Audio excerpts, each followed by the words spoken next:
गुरुदेव की अनुकंपा से जब वो अपने पैरों पर चलने लगी, आइए जानते हैं इस स्मरण में कैसे। अमरेली जिले के बक्सरायक मोटा मानदोरा गांव के प्रज्ञापीठ में मैं अपनी मां के साथ 6 वर्षों तक रहा। उस इलाके में पानी की बहुत दिक्कत होती थी। तब पूरे गांव में एक ही टेप नल था जो सुबह शाम 2 घंटे तक ही खुलता था। मेरे कमरे से नल तक पहुंचने के लिए जो रास्ता जाता था, उसी रास्ते पर एक मकान बन रहा था, जिसकी नींव हेतु 8 फीट गहरा गड्ढा खुदा हुआ था। कच्चे रास्ते के बीचों बीच खोदे गए इस गड्ढे पर लोगों के आने जाने हेतु लकड़ी का पटरा डाल दिया गया था। वैसे तो मैं हर रोज सुबह सुबह ही नल पर जाकर पीने का पानी भर लिया करता था, पर उस दिन मुझे पुष्पन संस्कार कराने अमरेली जाना था, इसी कारण पानी नहीं भर सका।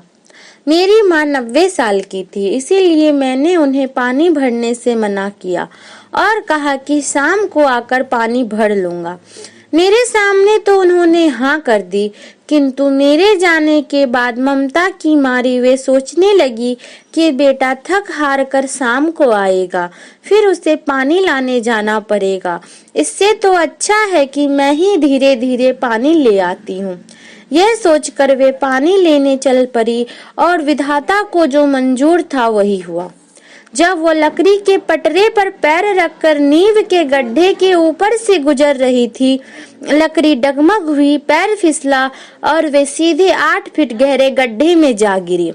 उनके गिरते ही आसपास हल्ला मच गया। पास के स्कूल में 40 से 50 बच्चे पढ़ रहे थे। शोर सुनकर वे सभी दौड़ पड़े। गड्ढे के अंदर टेबल डालकर उन बच्चों ने मिलकर उन्हें निकाला और कमरे पर पहुंचा दिया तथा शरीर में लगे चोट पर हल्दी लगा दी।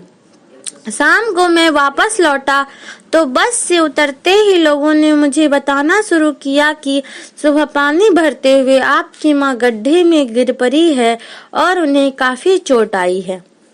इतना सुनते ही मैं तेजी से घर की ओर चल पड़ा। मेरा मन माँ पर झल्ला उठा था। जब मैं पानी लाने के लिए मना कर चुका था तो उन्हें जाने की जरूरत ही क्या थी। मुझे तो पहले ही शक था कि पानी लाने जाएगी तो गड्ढे में गिरेगी जरूर। आखिर हुआ भी वही। अब अगर इस बुढ़ापे में कोई हड्डी टूट गई हो तो क्या होगा। तरह तरह की चिंताओं से घिरा जब मैं घर पहुंचा तो देखा कि वो बिस्तर पर लेटी हुई जोर जोर से करहा रही थी। उनका पूरा शरीर गहरी चोट से काला पड़ गया था। वह मुझे देखते ही बिलख बिलख कर रोने लगी।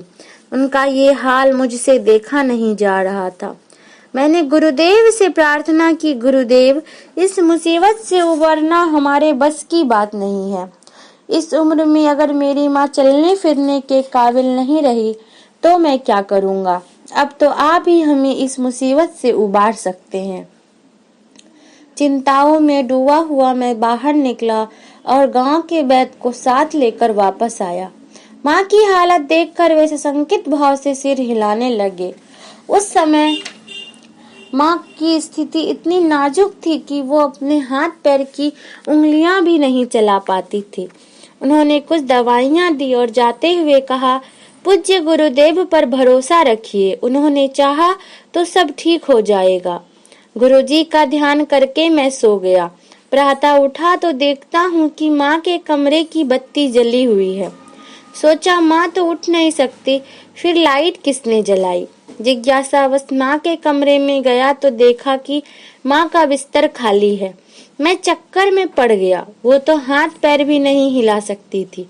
फिर आखिर गई तो कहाँ गई। मैं तेजी से पलटकर कमरे से बाहर निकला तो देखा कि माँ स्नान करके वापस आ रही थी। मेरे आश्चर्य का ठिकाना नहीं रहा। रात भर में ऐसा क्या जादू हो गया कि माँ आराम से चलने फिरने लगी है।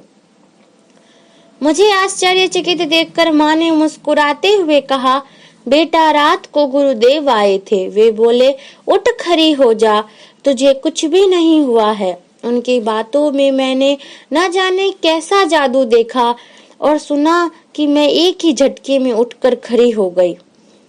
जैसे ही मैं उनके चरण छूने के लिए आगे बढ़ी, वे अचानक गायब हो गए। उनकी कृपा से अब मैं बिल्कुल ठीक हूँ। गुरु सत्ता की इस अनुकंपा को याद करके आज भी मेरी आंखें भर आती